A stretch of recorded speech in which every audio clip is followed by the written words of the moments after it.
Hello, and welcome back to Dev Game Club, a weekly podcast in which two veteran game developers look at games from the past to discuss their relevance and impact today. I'm Brett Duville, and I'm joined as always by my co-host, a man whose engines are offline and whose orbit is decaying. That's for sure. Tim Longo. You're gonna fall right into that gravity well. That's that thing that those 14 gigatons are just gonna drag your butt right down there. Oh my at some point. Yeah, I'm my orbit is decaying for sure in real life. Yes, the orbit is decaying. I want to say before we get started on Dead Space, to which we're currently referring, and I will say my notes say that I'm Tim Longo, so I have to fix that for next week. Thanks to those who came out to watch us goof around Saturday morning for the Extra Life charity stream that we did. You'll hear a little bit more about that later because we have a listener who is doing their own in a couple of weeks. But it was fun to do, and I very much appreciated having a bit of an audience and your generosity in particular. So thank you all for coming along. Yeah, amazing generosity. Yeah, really appreciate it. To one of the weirder Dungeons and Dragons scenarios. I don't know if you're going to have that VOD up or anything, or it's still up now. Yeah, I guess I could download it and maybe put it on my YouTube channel or something like that. I didn't also record it because I was coming in pretty hot. Like I was literally making maps up to the last 10 minutes before we started. So or one of the maps, the thing, the removable top on the tent. I know how to do that stuff a lot better now, but I'm not a better artist. I'm just better at the tool. So it still takes me a long time to make the thing look something like what I want. So it was a lot of fun, though. It was a lot of fun to do. It was more work than I really had time for, but I managed to squeeze it in and kind of go crazy with the bizarro animations and props and etc. So yeah, that's cool. Yes. Yep. Glad you enjoyed it. And your transformation from Charles to Chucky was so spot on. It was highly enjoyable. So if you want to see Tim go from crusty old man slowly tottering along to screaming Tasmanian devil of terror, then you can do that over at my Twitch thing, and I may get it up on YouTube. I don't know what's gonna happen. I'm not committing to anything with the way my time has been lately. So I'll probably download it just so it doesn't disappear, but I don't. I have not put a lot of stuff on YouTube in years, so it's more for posterity than anything else. Anyway, enough about that. Let's talk about the current horror, which is the space survival horror that is Dead Space. We are. I kind of want to go back to the character who is, as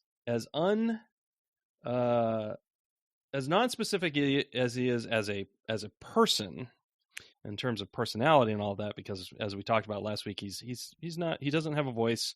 You do see his face very briefly, but then he's in this suit, with this basically helmet on, the whole time, welding helmet or something. And so you really kind of lose track of him immediately, becomes your sort of player insert character. But the thing that's different about him actually reminds me a little of Gordon Freeman in this way and in that way, is that, he is extremely competent at this. He has a narrow set of skills. He's the guy who can go and fix your moisture evaporators or whatever needs to be fixed in your science fiction universe, and still have time to make it home to what's it called, Toshi Station, something like that. Tashi Station, yes. Okay, come on. Yeah, man, it's been a while. Well, it's been a while. Yeah. Got it. So yeah. He's so the Liam I really of the universe. Yeah. It's just he doesn't have typical. When we last saw a character like this, it was in Space Quest, and it was played for jokes and laughs, right? And here it's very serious. Like he has the specific things, the specific abilities that you actually need, including his weapon. And we did touch on that last time. And it's like, well, it turns out, this, if you're going to have to cut the limbs off of things, which is something else we'll probably talk about, this is the weapon you'd want to have. How about that? Yeah. So it's Yeah, it's just the convenience of it all is so funny. Your Space Quest reference is hilarious too, because it's like I can see the log line or the marketing line now of like Dead Space, the Space Quest of 2008. It's like, right. what? It's the grim dark reboot of Space Quest. Yeah, Yeah, if only you they heard it had here the first. license. That was the original pitch. They're like, okay, we want to reboot Space Quest. It's just going to be a series of locks and keys, and you're just Yeah, going to be doing the same thing over and over. But just it's a but it's bunch of the puzzles, everyman, really. and yeah, it's like Yeah, no, we yeah, can't give you that license. yeah.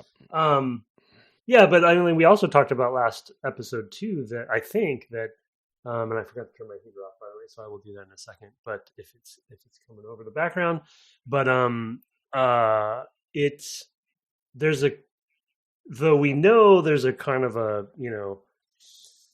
cart before the horse sort of, or chicken or the egg, whatever metaphor you want to use to this, the cohesiveness of the fact that yes, it's obviously convenient that the enemy design is based around this guy with a cutting tool, so it's like perfect, but it's just so cohesively put together where you're like, oh, it's awesome that he's in the right place at the right time and he's the key to all the locks, kind of thing, to your point, right? That it's like, yeah, this is his time to shine. This is the perfect moment for him. Yeah, he's I don't know, it's funny because normally in stories that are like this where it's sort of a zombie apocalypse kind of thing, right?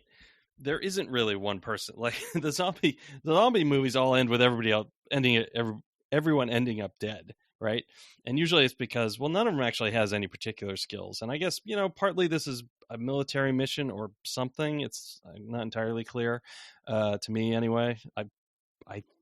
I think it's sort of that. I think or do they represent a corporation? Yeah, no, I think this is an alien situation where they're representing a corporation to come to fix the Ishimura that has been like there's a distress. I mean, it's like you can literally list all of the sci-fi horror tropes in this game. Like they're very well executed. I don't mean that to sound like I'm a criticism, but it's like you have the religious cult, you have the monolith, you have it's like you just kind of go down the list and it's like, oh, you have the ship that is abandoned and needs somebody to come find it or whatever. I guess it's aliens in that case, but or Alien 3 for that matter, right? Because in the third Alien movie, it's on you have those fairly competent at navigating their own space prisoners, right? That that are because the whole thing, spoilers, climaxes with them like running through the tunnels and getting the thing into the whatever the vat, right, using going to pour the molten lead into and all that. To your point about the military question, is it now you're there are characters, there's models that you find throughout the levels so far that look like they're military bodies. Yeah, but like I think that's like security. Okay, security. I think that's security because there are posters and things on the walls. It's got that kind of BioShock vibe of like there's an environment here that is lived in and has, it has the blood scrawl graffiti type stuff, but it also has like what it looked like before, which there's a fair amount of like Alien or Event Horizon, just like hallway grunginess of like lots of metal everywhere and weird shelving and things that are twisted and grates and all that kind of stuff.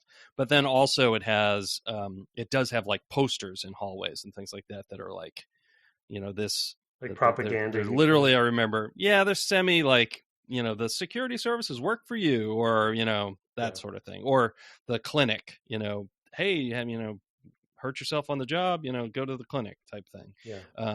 So that to make it feel like a real space that people live in, even though at this point we haven't really been in any spaces that feel lived in that sense, except oh man, being in the space where there were like sort of baby looking things and fluids was like, ugh. Yeah, the morgue. I think that's near the morgue, right? Yes, yeah, it's right before the morgue. Yeah, there's sort of a clinic that leads to the morgue, I guess. And I was like, oh no, not babies. Can you hear the heater, by the way? Do I need to? No, you can leave it. It's fine. Okay. It's not that bad. Okay. It's not that bad, and I can probably kill it out. So okay. Always reduce it. Yeah. So I mean, but the one of my topics that not to shift off of the one you're please do about him, but just as far as like the visual storytelling in general, I think is quite good. Prey is a modern example of the stuff you're talking about with the sense of a cohesive space, in that case a space station, and this being a ship. And as I said last episode, like I love the single location stories and games where they really can, like, and System Shock 2 we mentioned as well, where they can really dig in and like look at the full space and decide how it works together and fits together. And I think I see what you did there. You're digging in because this is a mining ship. Oh no, I did not do that. That was not in purpose at all. They're never on purpose for me. I'm not that smart.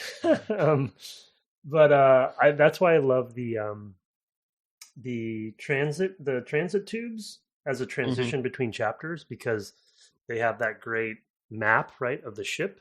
And it still fits within the diegetic nature of like walking in. And of course the transit system is going to have a map of the ship, and you go in and it zooms in and you're like, yes, I'm on the transit, and it's just a load. It's just a level load. It's like, you're not really going to be riding the tram, but you fully buy it, right? Like the way that they stream this game and have constructed it without needing full loads other than the chapters.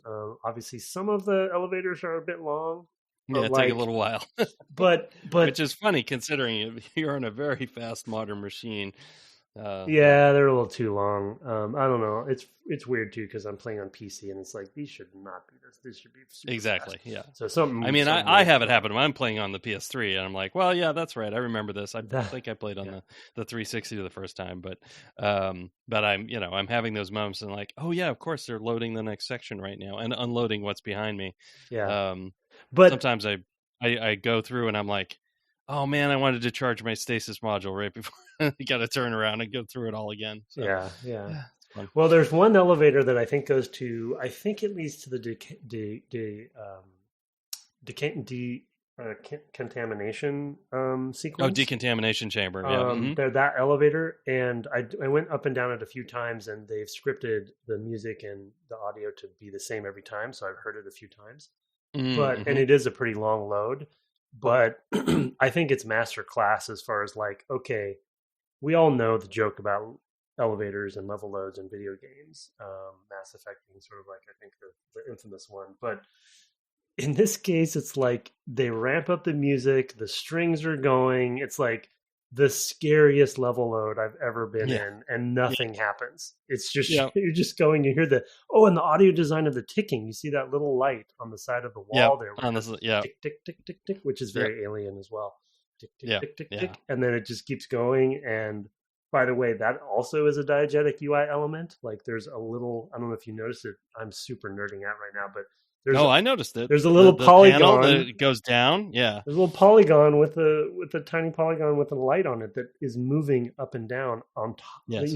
With a centimeter, millimeter above the geometry. So it's just hilarious. But it's so scary. But it's just a level load, and it's just music. Yeah. So it's clever. Yeah, it's actually the safest place you could be because they can't afford also to put enemies in there while you're doing. Yeah, but you don't think you are, or exactly. Really what it is it's foreshadowing and building tension for when the door opens, right? It's like, right. Okay, here I go. Yeah, like when you go into that decontamination chamber itself, right? The worst. You know it's not going to go well in there. No. And it is very survival horror in that way, that it's like you just have to push forward because every room is going to be a nightmare. So you're just like, I got to do it if I want to finish the game. It's that. That usual conundrum of why am I playing this again? But this one doesn't get me like, for example, Alien Isolation did in terms of the heart rate. Because I think it's partly because he is so well designed for it. Yeah, there's a sense of He's a there's little a more sense heroic. of this being a modern game design in that I feel like I'm going to be taken care of all the way through it. Whereas with like the old Resident Evils, I felt like they don't know what they're doing here. Like this might be totally broken. I felt, so there was like a game development craft issue that worked in sort of fear's factor. See what I did there? Wow. In an older game, because nobody really had figured any of these things out yet, and of course they would also play with that at times, but and actually it does, so that does take some of that horror out of it, except in moments of sort of difficulty spikes of just pure like, oh, okay, this is actually hard, so now I have a certain amount of anxiety just because it's difficult or more difficult, or they can play into, they're putting different pressures on me. I'm thinking of the centrifuge chamber where you're going out and going in the direction of the centrifuge coming at you, a thing that you can't slow down, and you're having to duck into these alcoves where, of course, that's where they can have effectively a jump scare because it's silent. And we'll get to sort of the gravity and spacewalking and the airless areas. But it was like most of the time I feel like I can do this. I have plenty of tools. I have the stasis modules. I can, cut these. I was built to do this thing. My weapon is perfect for it.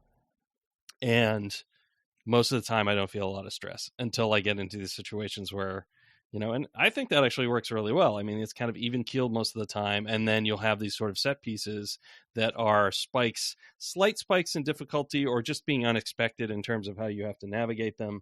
And then, yeah, I mean, they can play with the geometry there as they do in that section to actually also deliver on some traditional horror type stuff.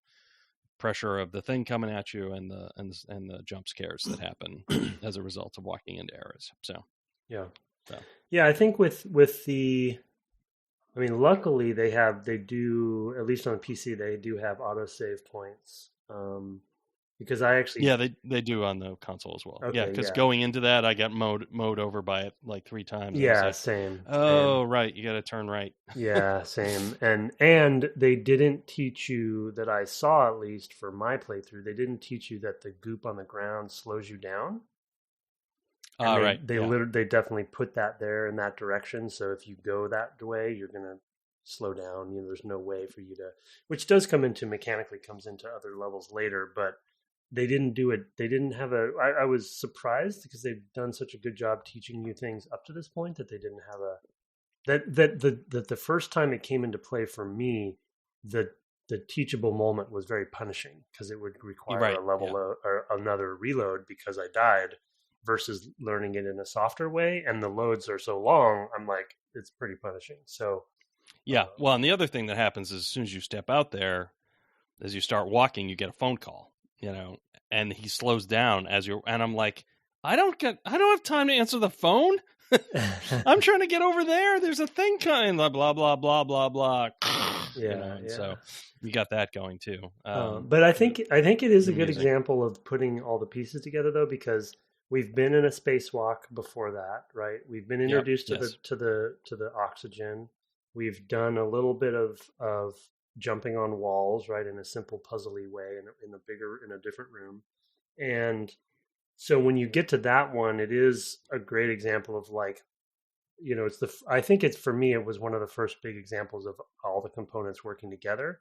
You have gravity off and then it turns on. So you have like one room where you spend 20 minutes at least, like just kind of doing everything you're doing. And using, like you said, using all the tools that you have, and then getting out of that room, and without having to impose the other sort of like, I don't want to overuse the masterclass word, but I just am still impressed by this game in a lot of ways. The other cool thing from a level design perspective in that regard is that, and I think is scenario design and just like overall game direction probably is at play here too, but there's so many things tightly packed into that one room, that one puzzle, that when you get a timer, because logically the centrifuge opens and now you see space, so there's a set piece there, check. Yeah. You see like, oh my God, there's the planet or whatever. And then of course, because the door opens now, that you're in space. And so they don't have to force a timer on you like some arbitrary like whatever bomb going off or some. You already know that you have a time limit based on your oxygen. So it's like it's a very easily accepted, for me at least, easily accepted timer because it's just part of the world, logic. It's like, okay, there's a timer. Of course, the door's opened. Of course, I am now on my timer, and so now there's tensions ratcheted up because there's a timer there, and you didn't have to force it. Like we forced a timer, for instance, in Republic Commando in one of our levels, and and there was we did come up with reasons behind it, but there still is that like, okay, this is the thing for this level, which is this is video gaming force. Yeah, exactly. Yeah, the other thing that's really fantastic about that is they really support that timer well. Where when you get down to like I think it starts at a minute and a half, and when you get to the last 30 seconds, he starts to gasp, like I'm running out. Good.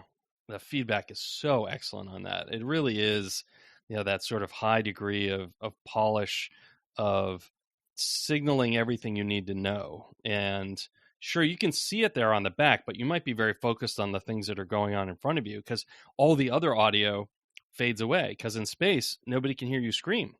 I'm hearing. That's what I'm told. And so I'm told. And so he's going along, he's clomping along. You are getting some feedback, but you can sort of understand that to be like, oh, he's feeling that through his suit, like he's stepping or whatever, because he's magnetic boots or however he's moving around in there with the gravity. And then he's coming into these areas where there's these creatures that normally make sound, and now they're completely silent. So that's creepy. That's like a strobe light effect type thing where it's like when you're in a haunted house and there's a strobe on, it like accentuates the enemies. And it's sort of the same way here, except they do it with the lack of sound. And then on top of that, because you're going to be focused on them then having the feedback of like when you get down to where it starts to get critical of kind of like happening inside the suit. It's so good. That's such a good moment. I noticed it several times, and but that's the one where, like you said, it really all comes together. All these different elements, because in that room you had to use stasis and the special dragon. We'll probably go to that's right. The spells Both next. So it's like literally every piece is being used in that one section. You have to do the gravity jump. You have to do, I mean, I actually had to open up, because it had been a week since I played. I had to open up a controls section and be like, okay, there's a way to cast each of the, to do each of these things. Yeah, me too. So, I was like, but this is definitely a claw hand game, because there's a lot of like squeeze on this side, press on this side, types gripping the controller. But I think it mostly works pretty well. So another like, kind of for me a bit of a payoff after that room was going into the hallway that is a ring, like a curved ring hallway that goes around that room, but on the outside once the airlock closes, so you're just back. And if you run to one side of it, there's like a a resource of power or some sort of resource laying on the ground, pick up. But as you're running through there, you can hear the centrifuge moving and spinning, and you just you hear it go. Oof. Yeah. So and you think, and for me at least, there's that moment of like, I did that, I turned that on, and like now the ship is. I just, to your point about like him being the key to every lock, it's another trope for this genre, but it's a well executed one in that I just love the fact that you are slowly single-handedly bringing this whole ship back online piece by piece. And you just you have this sense of accomplishment of like, I'm earning my wage today. He's Scotty, he can do it all, or Geordie or what have you. But he's definitely delivering on all those things, and the fact that he's so good at it, of course, you're the person stepping into his shoes. I mean, and maybe that's why they chose to make him voiceless, is that you could see the competence and then not be distanced from it, so that you can more directly feel like, no, I'm the competent one. So that's maybe the choice there. It's gotta be. I mean, maybe there's production reality there, but he is so Gordon Freeman in that way. To be honest, like I don't think showing his face in the beginning was really that valuable to me. In fact, it probably hurt it more because the face is he's so emotionless and mannequin like. It's like, don't show me that. I don't want to see that guy, And so I almost wish they had not. Maybe he's secretly a cyborg, like Lance Henriksen or Ian Holm. Maybe we'll find that out later. Well, I mean, I know this. I haven't played 2 and 3, so I don't know where they go with this thing. And I think to your point about like what's happening here and the stakes of what's happening here. I did play the Wii version of Dead Space, which was recommended because of the Wii remote, and it was actually quite good. It's a whole different story, actually. Right. Yes. Different characters. It's Extraction or something Extraction, like that. Yeah. So they do. It is a franchise they've tried. And there's books and stuff too. So they've tried to like. That's what's happening on the Ishimura, but there's stuff happening on the planet. There's a lot of different other characters dealing with the zombie apocalypse of this planet or what have you. And I mean, they got their cake and eat it too, because it's a zombie story and it's an alien story. Yes. Mm-hmm. Yeah, and they're telling all of that with the the little breadcrumbs of audio logs and things like that. Is something we've seen before, but I mean the reason why we go back to it is it works, right? And you get to have those sort of human moments of when things go bad, or you get the sort of the mirrored feeling of the mystery being untangled by the people who live through it, while you as the player also do that through those things as well. So you get these voice performances of the doctor or whatever, or maybe it was a nurse, but whatever, who's sort of like investigating this one person who came up from the surface, and you're like, oh, that's how it happened, that's how it got in, it's like through this person, and you're like understanding that at the same time they're starting to understand that. And that's just good tight narrative writing and design. That one of the things we talked about just a couple of weeks ago with Patrick was, what is narrative design, and like how you're going to deliver the story is really, really important, and that's basically what they're doing here. Is they're using this kind of tool, that's just the sort of mechanical element of it, as one of the things that are an element of the narrative design, and it's trying to achieve that goal of uncovering the mystery, and they're using it by paralleling the mystery as it originally unfolded, which is just it's a great way to go. It's not new, but they put it together so well. It's just really, really well executed. So yeah, I think they build tension overall well too, separate from even just the story stuff. I just mean the moment to moment too, like. Shifting topics a little bit, but I'm just kind of scanning my notes related to the pacing and flow, and like not having made a survival horror game myself, or a horror game, playing a lot of them, and it is definitely a genre that is near and dear to my heart as a player. It seems hard to do that well. Like knowing the right time for a jump scare, knowing how to build that tension, and that the sort of like that release of the tension and all of that stuff. And I think that both the character design, the ship design, and like the utilitarian nature, I guess, to sort of everything, it builds in a nice pacing where I don't feel like the spaces are too big or too small, and then things just kind of happen at the right times, I feel like, and I right when I feel like something should happen, I'm still scared by it, but it tends to happen, and then when it's over, I have enough time to breathe before another thing happens. So, I just however they achieve that, I just feel like it's probably very hard to do. And whether it's through iteration or just like a lot of polish or what it is, but and I think some of it is the economy of the game, not the literal economy, but just how economical the game is as far as level design and using its spaces and using all the tools you have and stuff. It's like they were able to focus so much that I think they had maybe they had the time to think through each of those moments, because I mean, there's even small little triggers of things that happen in a random hallway that adds to that kind of tension.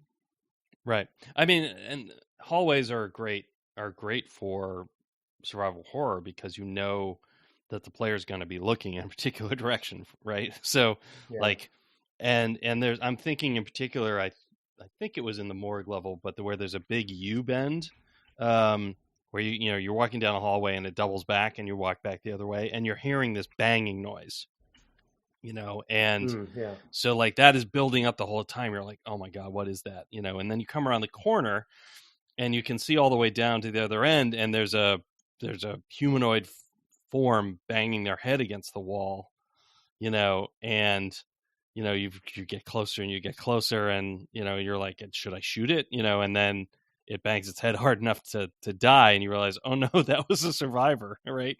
And so like they're able to basically use that sort of hyperlinearity, right? I mean, that would be, at this time sort of a knock against games often, but because they have it, they can more or less guarantee you're going to see a thing, right? So it that actually works really well. Unfortunately, retreading it, one of the things that they don't do especially well is that often as you pointed out with the elevator, the cues are the same, right? And there's not a like recognition that they're not quite seeing the player enough in terms of like the player's already done this. Like, so like you won't hear the banging because that thing's gone, but you'll still get the same cue. The lights darken in the same places, right? So there is some just sort of like another level of polish, right, that you could put on, I think, to really make all of that sing, but it'd be for not every player, right? So I understand how it happens, right? It's like, well, that'd be the last thing that gets done, and so in some places it doesn't get done. Probably in some places it does, and I haven't retread them or haven't noticed. So and if I don't notice, that's good, right? So like for instance with the baby section there, when you step into that or in the hallway that's leading to it, they do a full screen effect that changes kind of the tone of the lighting and all to green, even in the hallway preceding it before you get to the baby vats. And that is it's a change in in essentially, I think it's a full screen effect, probably some lighting as well. And then it's probably actually a lighting environment because a full screen effect at the time would not have been common. But well, it's because we were doing them in Republic Commando, was basically lighting environments as we pass through portals and things like that. So it's something like that, but it wasn't like a light turned on, it changed the tone of everything, right? Right. And so that when I retread through there the second time, the same thing happened. It was meant to be. Seemed like it was meant to be a dramatic moment, right? To kind of like, but anyway, I still. You have a lot of things scuttling around in there as well. You see the babies in the vats, and then of course you're imagining that these other things moving around that you're only catching glimpses of are more babies, and you're like, oh no, not babies. So it's a whole thing. Do you want to talk about the? We should probably talk about the sort of, we alluded to them with the set piece stuff, is the outdoors, quote unquote, the outdoors, being in the space sections, the audio, the air stuff, the gravity. I mean, there's so many pieces that went into that were, it's funny because I'm thinking, of course, of Prey, where they actually go even further with that in terms of being, fully 3D, in the sense of you can go, you can just like point in any direction and go with your, your powered, whatever, gas powered moving around or whatever. But this is a good start on all of that stuff for sure. I mean, I love those sorts of things, like in the Star Trek, maybe this, I don't remember which movie it was, but the way they are out on the hull, walking around on it, in the movies. I love that stuff. And it's such a great payoff here. Yeah, and I think, I mean, it's the game's called Dead Space, and so I think that they needed to. I'm sure it was quite a conversation, on the team of like, how we need to do it, right? We need to go out in space somehow, and how are we going to do it in an economical way? And I do think they found a really good solution to that, because I mean, combined with his suit and his magnetic boots, right, and so you still get a sense of, I can walk on a surface. And he's not the kind of, like, he doesn't have a jetpack on or some sort of propulsion. And so you get this sense of like he's going to have a limitation to what he can do in space, even though probably he's equipped to go onto a hull, and which I can only assume in the sequels to the game they go further and further with that, because, well, maybe they do this in this game and I just hadn't gotten there. I don't remember the sequences so far that we've done. I remember, so I don't know how far they go, but I do like how they've done a good amount of smoke and mirrors to give you the sense that you are spacewalking, but the limitations of, like, even though I think the controls are janky, and I want to talk about the level design implications in a second, but the jumping from point to point, right? That it feels like you have control, right? And you're doing that, but obviously you can't walk anywhere. You can't just walk out onto the hull or whatever, the hull, and just walk into space or use your propulsion to do that. So I think it's a clever way to get that, because to your point on audio and vacuum and all that kind of stuff, I think it would have been a major bummer if they didn't have that in this game, because it seems like such an important element. But yeah, the level design, which I don't think I could do better, so I'm not trying to throw shade that way, but I think the interesting thing, there's the room.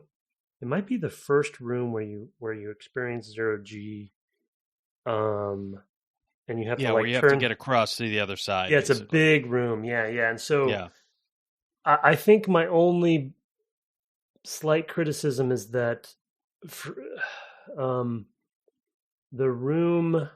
How do I say this? The room was designed in a way for non-0G and then made into 0G.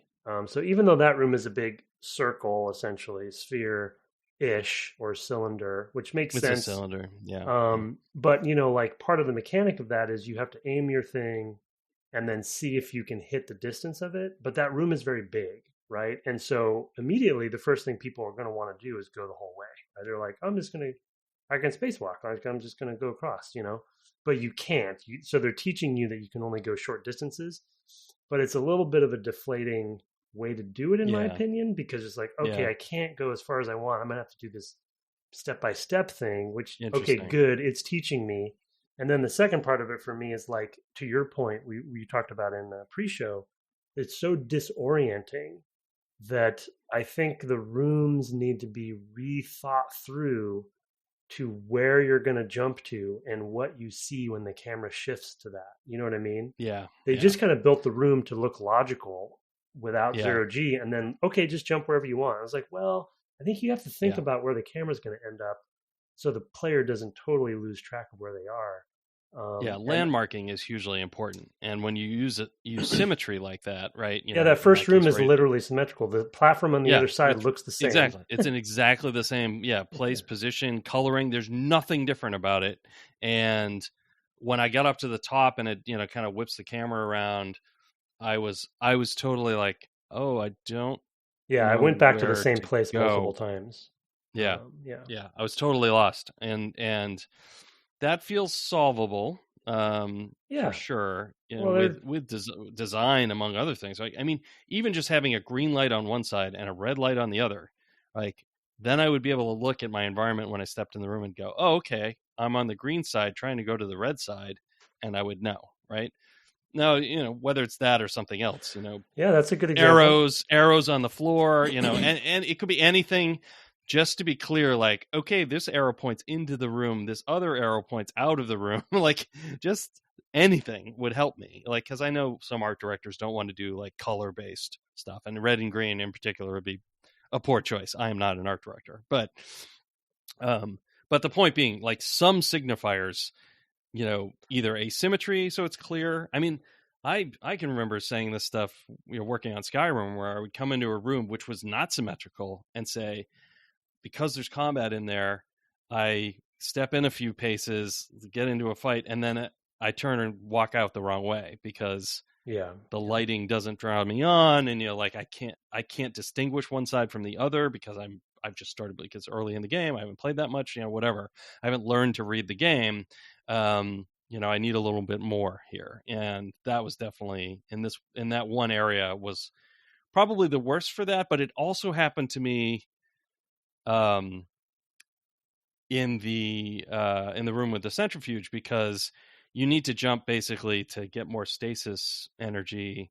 You need to get on the other side, and there's a switch you need to flip there as well. You need to get on the other side of this barrier, that gloppy stuff, that sticky stuff. Yeah. And jumping up to the ceiling and turning around, like logically I understand I was on one side and the other, but because I basically flipped to do that, it's like breaking the 180 rule with a camera in television or a movie, where you get disoriented, and even though logically you understand you can work back to it, there's a moment of just like, where do I go? Like, I don't, I mean, it's probably essentially the same psychology. Like, you're basically breaking the 180 rule, but with 3D space and like where you've put the character.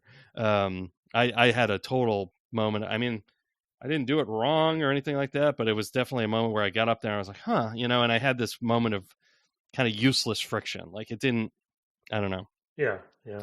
It's like he would know, right? He's done this before, this guy, right? I guess is kind of it, like, and they're not helping me to have his experience.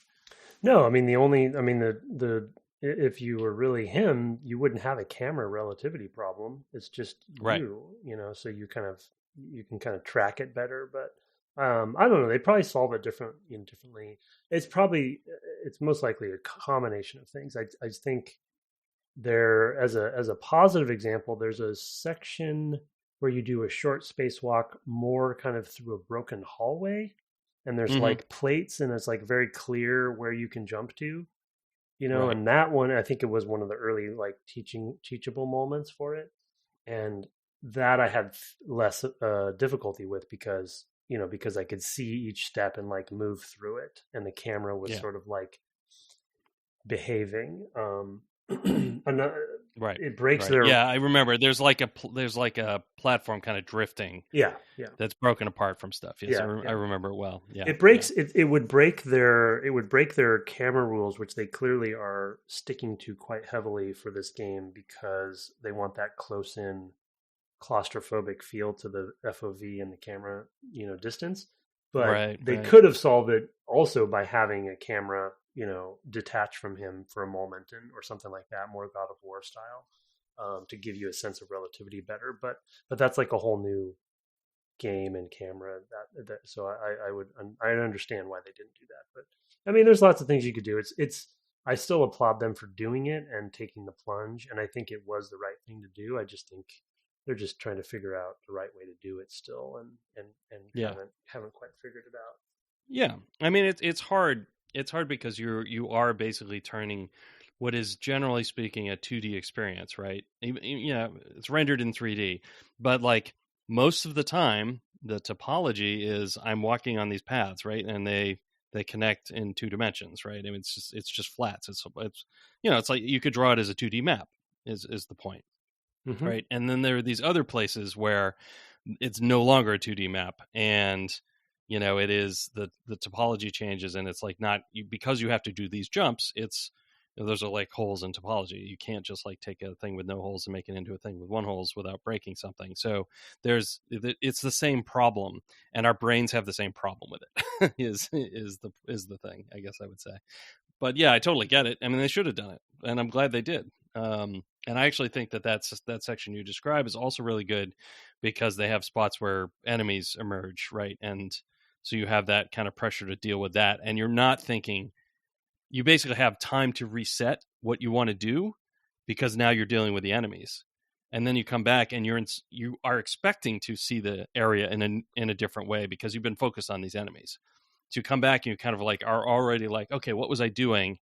Right, I'm trying to get over there. Like you have that moment where it feels natural to not necessarily know where you are, right? Yeah. So I think that actually works really well. I think it's funny that the places where you're not doing that, where you have all the time in the world, that feel more jarring, than the one where you have combat. For me, anyway. Yeah. Yeah. Well, yeah, and it's the symmetrical large, but ironically, the 2 rooms. I think that you have the most trouble with are big round rooms, basically. Yeah. It's like, it's interesting, and you can't even the centrifuge. I never know how to say central. That's great. Centrifuge Is in and of itself is the mechanics, mechanisms you work with are symmetrical too. So it's like there was a point when I was like, wait, which side of that am I on now? Am I on the right? Yeah. And I went back. So tricks there, but landmarking and all that stuff. But still, it's interesting to talk about at least. What was I going to say? Anyway, go ahead if you had something. No, I mean, I wanted to talk to. We have a few other topics we want to touch on. I think for me, probably the one that I haven't really. Well, there's two things. One is the power node locked doors. So, I'm of two minds about this one. It's like I sort of feel like you're either a player who cares about that very much because you're a completionist, or you're not. Like, and I don't know how I feel about it because I'm the sort of guy who's like, oh well, I'm playing a role playing game and I can only pick one character. Guess I'll be a rogue because then I can open all the stuff that I wouldn't be able to open otherwise. And it's like, but then I'm giving up the the dialogue options that I would get if I was a bard or something. Technically also a rogue, but you know what I mean. So it's like you're giving up some content, right? that you want to be able to see, and that stuff drives me crazy. Like I don't want to not see it, but then every time I go into those rooms, I'm like, I didn't really need any of this. So it's like I gave up a power node, which is like my power up my suit and my plasma cutter and whatever else, and my stasis and my kinesis abilities, right? I gave up an upgrade for that for this, couple things and maybe a schematic. It's a weird. It bothers me because the rewards don't feel high enough for what I'm giving up. Personally, it's like what I'm really doing here is soothing the OCD brain, not that I care. It's just like I care that it's there. The things that are in there are almost never enough to justify the cost for me. Yeah. Well, I mean, it's that curiosity, like what about if you skip one and you're like, I just never found the whatever. I guess it was that room I skipped. So there's that terror there. But I mean, I'm with you. I understand your point as far as like it's a bit dirty pool or whatever you want to say. I mean, it's a kind of a common difficult choice to go after, and I agree that there's a sense of like, I don't, so far they haven't taught us that it's worth it unless you really wanted to use the Ripper or something, because the schematics are also, in my opinion, obviously part of the completionism, right? It's like I want to make sure I can buy anything if I want to, but I'm very biased on this point because I love when designers do this to players, where they just make you make these hard decisions that you just like, gosh darn it, you got me. Like I have these power nodes are so valuable. Same for me. I really want to upgrade. So what you're saying is you're a jerk. Yeah, I guess so. Yeah, okay. So. Yeah, all right. It's like there's the jerk aspect of it, but there's also the sort of like psychology aspect of it that I like. Where it's like, I mean, it's the same thing about using a power node, even if you didn't ever open any doors. It's like, well, what are you going to use the power node on? You have two weapons. In your case, maybe you have one, but you have your suit.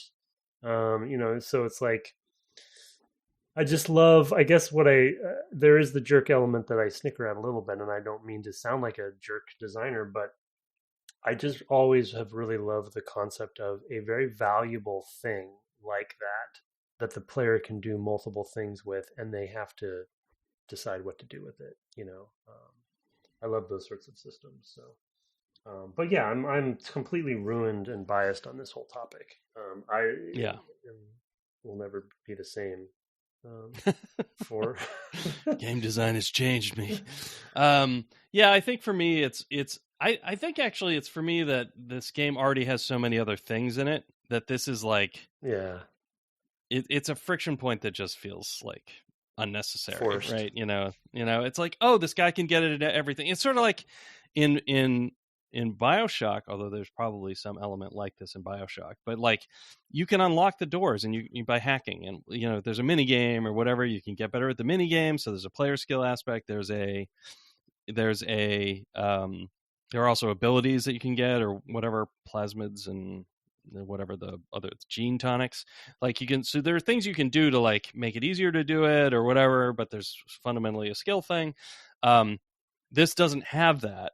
So in a way, it's kind of in this middle ground for me of like, okay, I'm just purely swapping X for Y, and that makes the manipulation feel more laid bare in a way where it's like, yeah, if it were a mini game, a skill-based mini game like the pipe dream basically thing that's in BioShock, which is not super challenging. By the end of the game, you're so fast at that game, but it's just kind of like, it's kind of in this gray area where it's like I can see and feel the friction, and it feels manipulative in a way that it doesn't feel like I'm winning like it does in BioShock, right? Mm-hmm. With a mini game. So for me, that's just like I also see the manipulation, but as a programmer, I'm like, come on.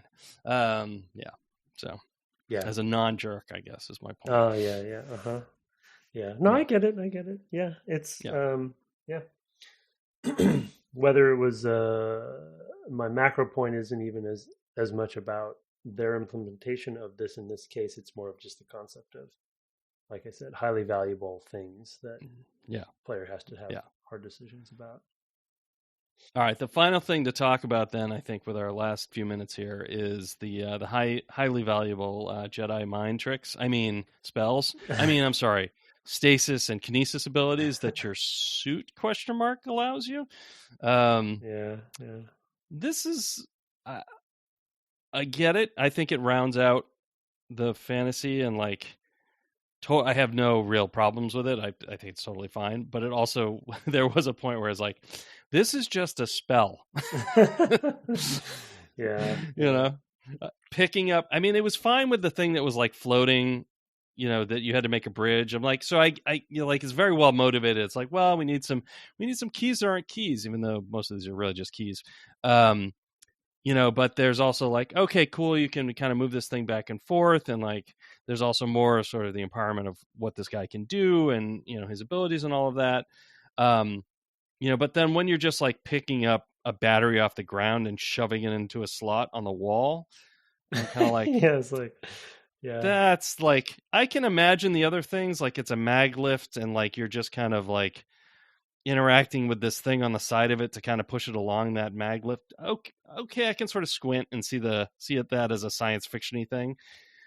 Picking up this electrical battery on the ground and shoving it in the wall is like, okay, yeah, but that's magic. that's like, that other thing had something else powering it to move it around, and this is just like I waved my hands, so it's funny for me. Yeah.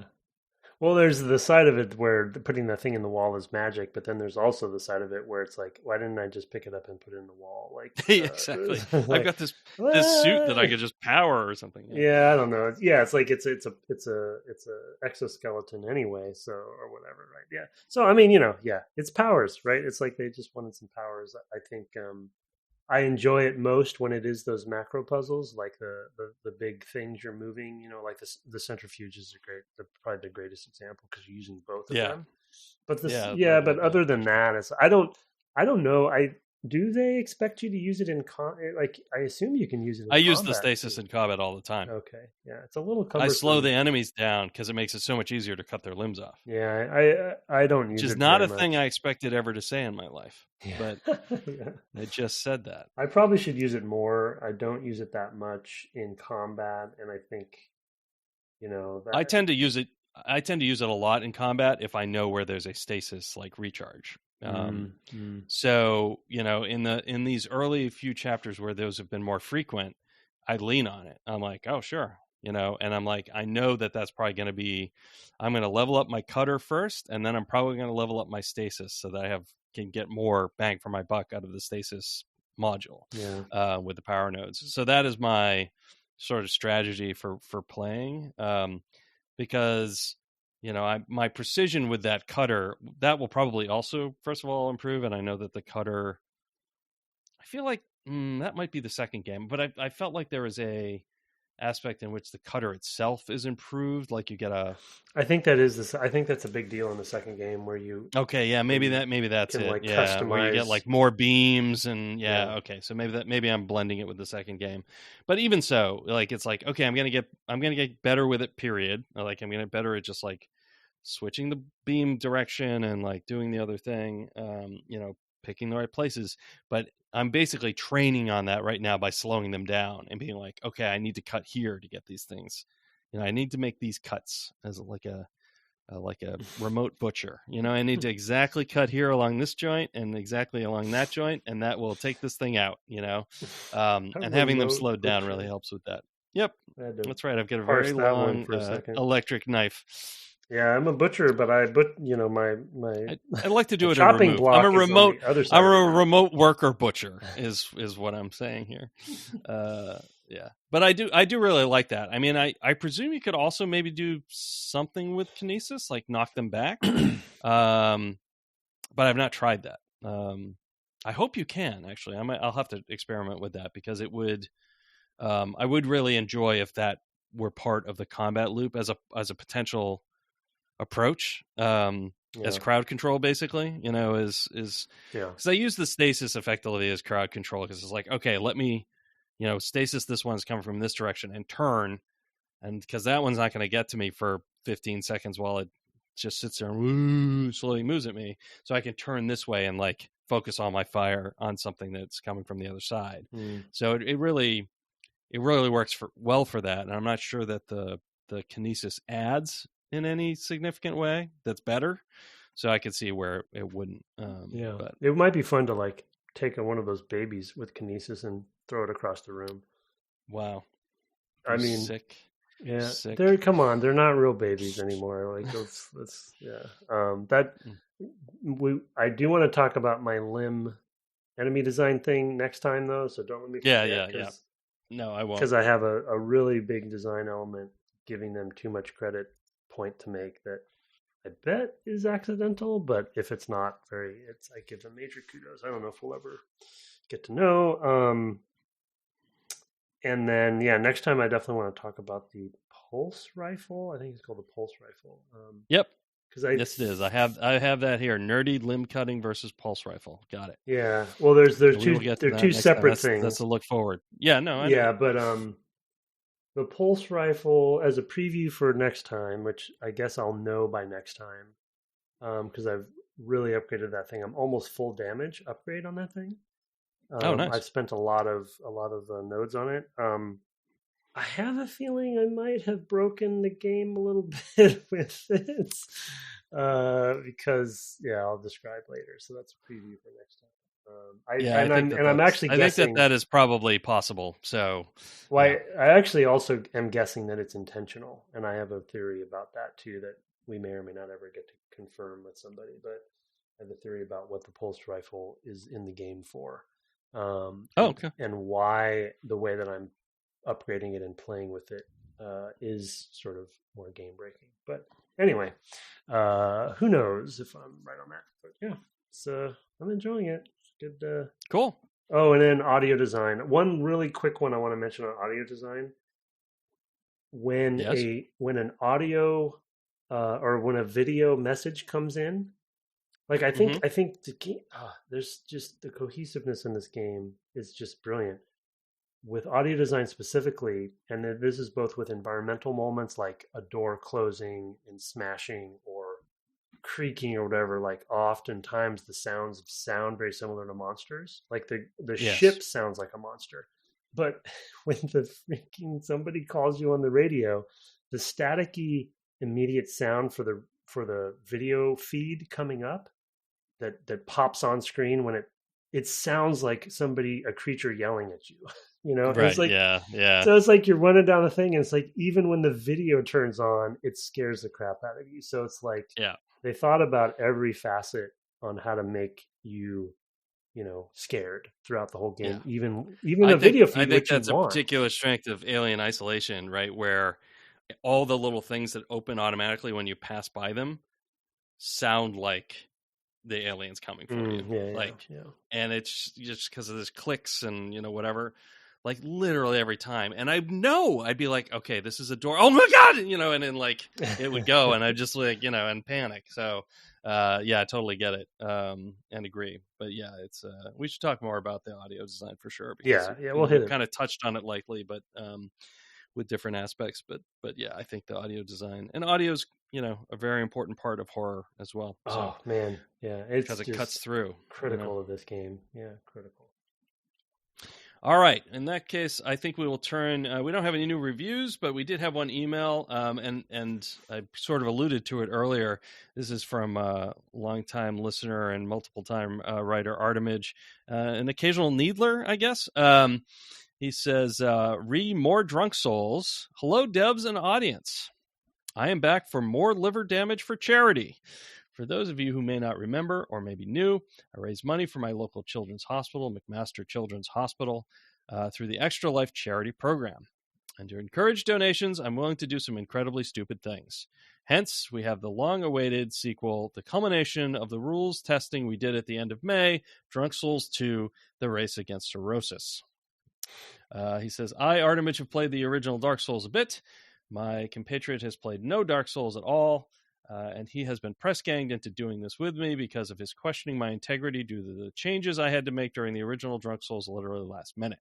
While things are going to be easier for him, let's face it, Dark Souls isn't known for being easy for a reason, and liquor is not going to help. What are the rules? Well, at the start of each life, we must take some quote-unquote estus in the form of an alcoholic drink. The drink is up to us unless you pay for us to drink something else. And unlike the Drunk Souls Redux, there is no life cap this time. We are going for 12 hours. This will take place on Saturday, November the 19th. Time to be nailed down over the next week. The event will be live streamed on his Twitch channel at twitch.tv/Artemage84. Those links will be in the show notes. We'll probably remark upon this again next week. Donations can be made at extralife.org, participant, etc. I will also put that link in the show notes, and further details can be found by following his social media, etc. And then there will be a video showing reactions to various liquors you have to select from within 2 weeks of the event on his channel. He had some particularly nasty drinks in his first attempt, most of which I had not heard of because they were sort of very specific and in many cases Canadian liquors that would not be easily found here in my backwards, at least when it comes to alcohol, eastern state, where we have blue laws or had them. You could probably get anything where you live, but down here, it's like... What have they managed to have? Anyway, he had a lot of really weird stuff, and I spent money to watch him drink it and make faces. So I'm recommending others do that as well. Wow, 12 hours. What's the end of that going to look like? Good for you, Artemage. It's not going to be pretty, I imagine. So yeah, it was a whole thing. I did try to keep up for a while, although first I had to catch up, and that was actually where the real problem was. Oh man! But yeah, it was a good time, and I watched for a while, and then I was like, "Yep, I gotta go lie down now." Fun watching along. Unfortunately, I may not be available for it this time, but please go and watch and or drink, and certainly donate in my honor. All right, well. We had that from Artemage at devgameclub.com, devgameclub rather at gmail.com. And of course, as we say every time, we love to have your reviews over on the sort of podcast infrastructure. We don't advertise this podcast in any way, although Tim founded a company, I guess, to hire a bunch of people and make them listen to it. So thanks to all of you. I know you're playing the long game. You can find us on the web at devgameclub.com or on Twitter at devgameclub, where you can also find my co-host at Tim Longo Jr. with the JR at the end. You are also twitching over at the same handle, twitch.tv/Tim Longo Jr., where you are still about to play some more Dark Souls this very evening and probably into the near future. Maybe not next week. I know you're traveling, but maybe after. Yeah, I think next week I'll be off again. But yeah, the week after should be back. Yeah, I mean, I don't know. I'm stupid game. I love it, but it's not. I don't know. It's how do you play it the way I'm playing it, right? Like it's not really meant to be played this way. So it's very difficult to play once a week. Yeah. So I do actually. This time I did play a little bit offline. So I actually did beat the Bed of Chaos offline accidentally, because I didn't really understand the boss before, and then it was too late. So obviously there's nothing to do about this in this game because there's no way to save. So I'm going after Grave Lord Nito. Is that his name? Yep, that's his name. And then I have the Abyss after that, and then I assume... Oh, you haven't done the Abyss yet, right? No, I was too scared. I went there and then I was like, nope, I'm noping out of here. Yeah, that was one of the tougher ones. That and the dragon on the bridge and the dragon's optional. Yeah, I just haven't done the dragon yet. I might try to go back and do that. Not optimistic there, and I haven't gone back to the asylum either, which I kind of want. You alluded to that being possible, which I still don't understand how that's possible, but I haven't found that yet. That is super cool. I did enjoy that. That boss was also tricky. I knew how to do it, but like execution was a whole thing. Yeah. If you do want a hint on how to get there, I will happily. I mean, you gave me maybe enough of a hint, so I just need to kind of explore a little bit more. But I assume after I get those two, then there's probably the final boss after that. That's right. Yep. Yeah. So we'll see if I have the resolve. I'm this close. I feel like I gotta do it. You gotta. Our intro and outro music was written and performed by Kirk Hamilton, commissioned by front of the cast Aaron Evers, and our logo is by Mark Garcia, as well as our merch store. If you seek out the Twitter feed rather, and look at the pinned tweets, the link is there. That's a labor of love for Mark. None of us see any money for that. It's just for those who want to, advertise their love for the podcast there. Appreciate it. I have a number of items. Have fun picking up the closest security phone this week, and good night. Good night.